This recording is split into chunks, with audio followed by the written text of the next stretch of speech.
welcome back everyone to another KSP video.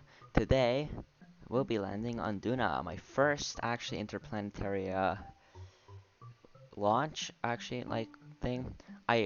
Honestly, I really don't make it far out of, Neptune.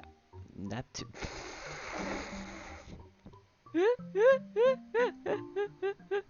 Neptune? Silly me. Out of Minmus, so like within like Earth's gravitational well, I usually don't make it out far from there. So yeah, here's me just looking at maybe like the different planets, looking at the wiki maybe which one's better to do, because I know Eve has like a really thick atmosphere, so it's gonna be really hard to, not really hard to land, but hard to get off of, but it's only a one-way mission, so I wasn't really worried about that, but like I also want to send Kerbals like to them to like the planet I was like viewing, so that's why I kind of went with it. On top of this, I also want to say thank you everyone to watching my videos. Especially the landing on Moon one has really exploded, and I'm really grateful for that. So thank you so much. Yeah. So at this point, I basically planned out my mission. Now it's time for the building. So I decided to go with first maybe like a relay satellite because it's gonna be easier for communications if I have a nice big satellite within the orbit, so I don't lose communications, which is gonna be really helpful because I don't really need to transmit science because I didn't carry any science on me, but say when I get Kerbals, I do want that said science, so it's gonna be helpful a little bit later on. So yeah, making sure I have all the essential, like I have power, thermal is just for a little bit of decoration, monopropellant and RCS just for movement or slight adjustments or mass adjustments because I have quite a bit of a tank there, and of course the satellite dish. So yeah, here's the smaller probe. Yeah, I had to. The one thing I like different between KSP1 and KSP2 is the addition of making like separate rockets instead of doing this. So yeah, that was not fun. Yeah, communications, small landing legs. Cause there is a small atmosphere, but I don't think there would be. I was honestly thinking there wouldn't be too much to do anything. So this one has small landing legs and like the mass wasn't too big. So yeah, it's pretty small anyway. So we should have been fine. Which thankfully we were. Yeah, just real small, um, subtle shoot, I guess. Shoot, what am I saying? No, a small little lander. It's not really a lander because you can't. I guess it would be a lander, not really a rover. Oh well. Yeah, here's me going through everything. I went with nuclear engines, which I thankfully unlocked with like the thousands of science I got last time. Um, because I could basically like fly whatever I have right here, basically like all the way to Moho. Maybe I don't know. I don't know but yeah, I went with nuclear because it's a small rocket, so like I'm not transporting huge chunks of equipment, and it's basically just small satellites, so it's perfect. Making sure there's a little bit of separation between the two, just in case they end up colliding and such. I don't want that to happen. But that small truss is gonna come to help me later because I didn't put the separator on the right side, so I should have added two separators, one on each side, so I would get rid of that truss completely. But oh well, I didn't. What? Yeah, I went with a little bit of some side boosters, just in case I needed all that extra delta V, which I basically didn't. But I do end up using those sides. Put it all in a fair. What is it called? Failing. I'm failing. Um. I'm not. I have no idea what it's called anymore. It'll eventually come back to me. But yeah, we put in whatever. I think I have no idea. add the second stage of Poodle engine because it's high efficiency for a decent amount of thrust as well. Then, you know, do the casual big booster now because I have it, and it basically provides a really good amount of thrust. And then the 4 side boosters just for extra thrust and just to like make sure I can get off the ground. Which I probably didn't need them, but it's nice to get a little bit of movement, a lot more speed going initially because you don't really want to be. I mean, I have those nuclear engines, so I really wasn't worried because I have so much extra delta V. But always safe than sorry, especially when it comes to interplanetary. But I have saves and backups, so I wouldn't be really too worried.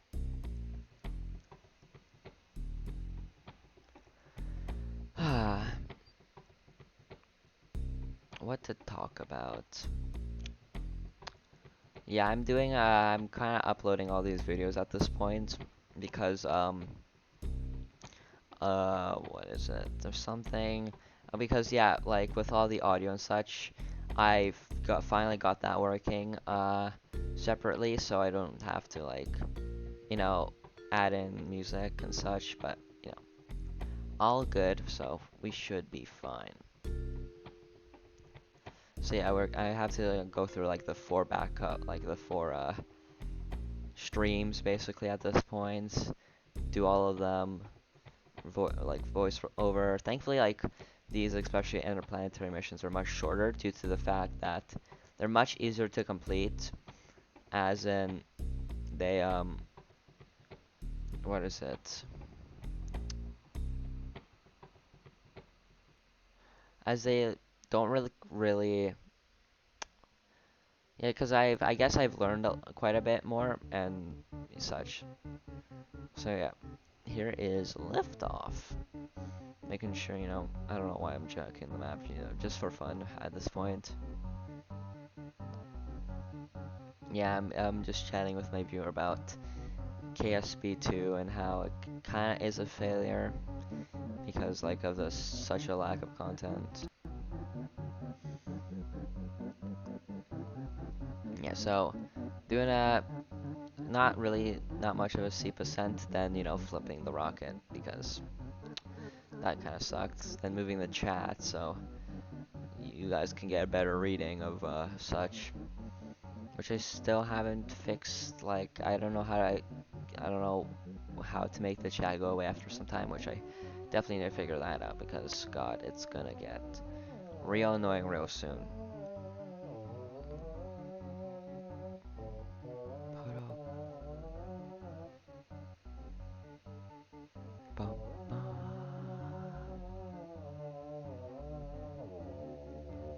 Alrighty, then there's the last takeoff. So there's thankfully not many redos in this run because you know, and even if I have to do a redo, I don't have it like all the way from the start because again, I have learned that quick saving saves so much time. Yeah, then here is me just circulizing. I feel like something's wrong, but oh well. Yeah, so just making sure I'm in a good orbit, and then yeah, getting into that stable orbit. And here's me like messing around with the maneuver planner, just you know, make sure I get a good encounter for Dunna, moving it around and such. I definitely do have the Delta V requirements for all of them, for like whatever I need. So I wasn't too worried about Delta V requirements because I have so much, you know, with that one nuclear engine, which basically provides a good amount of thrust. The only annoying part was actually manually maneuvering the rocket to the target area because I don't have the more advanced satellite, so I still have to do it by hand. And at the time, I also didn't have any Kerbals, and this was a Kerbaless mission as well. So, yeah.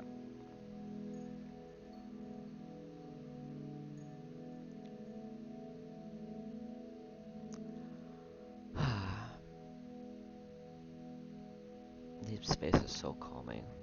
And then I realized maybe I should, maybe I was, because I was thinking maybe the angle which I was like at was also the part of the issue, so I kind of re, you know, got into a better kind of transfer orbit and such. So yeah, just kind of spun my way all the way around. Yeah, this isn't a very long recording. This is, I think, one of my shortest for Kerbal Space Program at this point. So yeah, much less to see at this point. But again, another liftoff. This time a much steeper angle of approach. Um, just maybe for better for a better orbit. Why do I say circularizing? Circularization, I think that's what it's called. Making sure, I think, yeah, last time I forgot to extend the solar panels, so I couldn't do anything on the rocket. So that's one thing you kind of also have to remember, that when you're doing probes, you have to make sure you have the power for it. So yeah, here's me again, maneuvering around with the node, warping a little bit, more janky. Yeah, so it's just a move of like moving it around, that like setting the target, getting those markers. I forget what they call it. Markers, yeah, or like they call it something else, or it's like acta, whatever. Yeah. So I got it pretty close here. Then I got a small encounter, then I lost it, so I was like wondering what's kind of happening with it. So I decided to, just go for the burn anyways, because then I can go at apoapsis and or like somewhere a little bit once I'm done the burn, and reconfigure it. So that wasn't too much of a problem.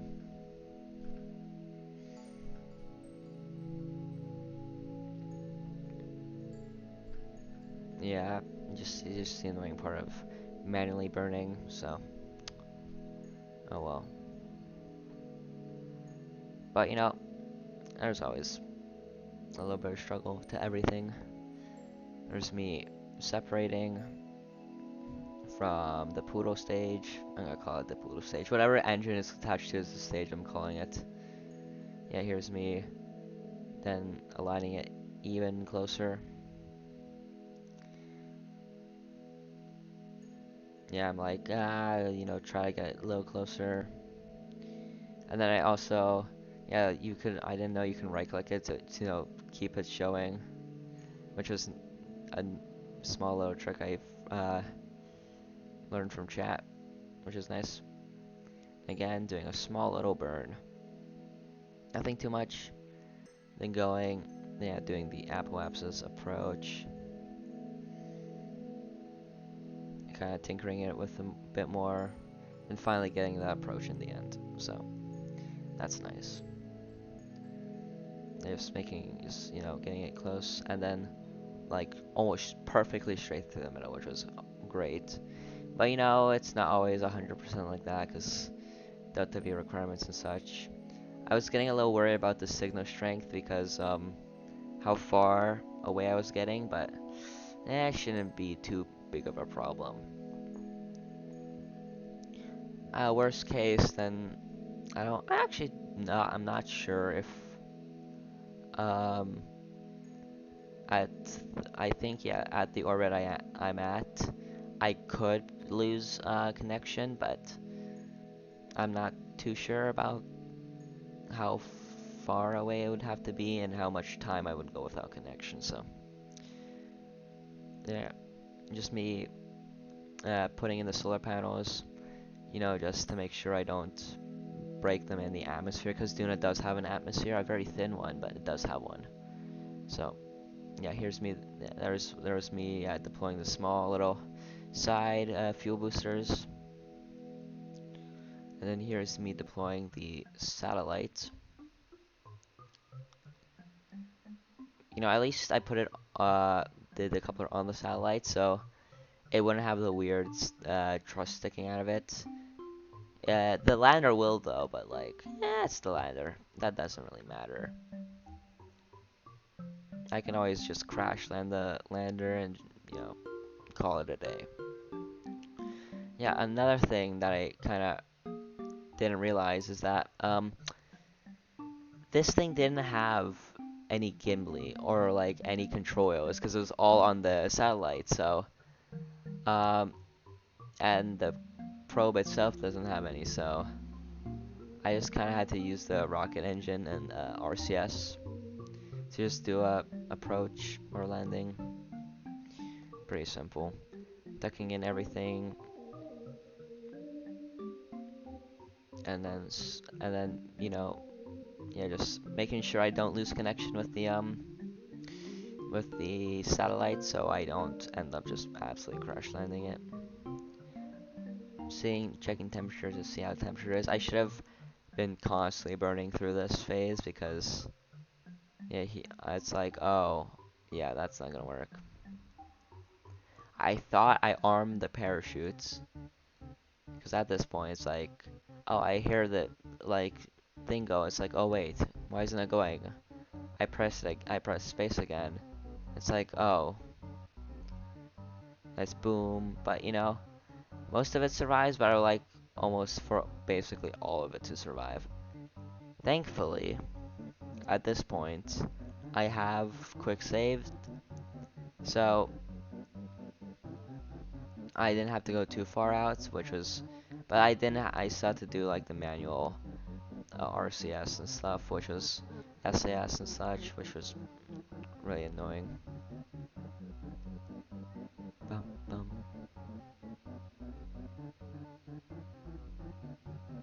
Yeah, so then just slowing down more, making sure the parachutes are armed quicker, which definitely helps with slowing it down. I probably could have kept the engine for longer, but I decided to send it on its way, which it eventually, you know, just blew itself up. That's fine.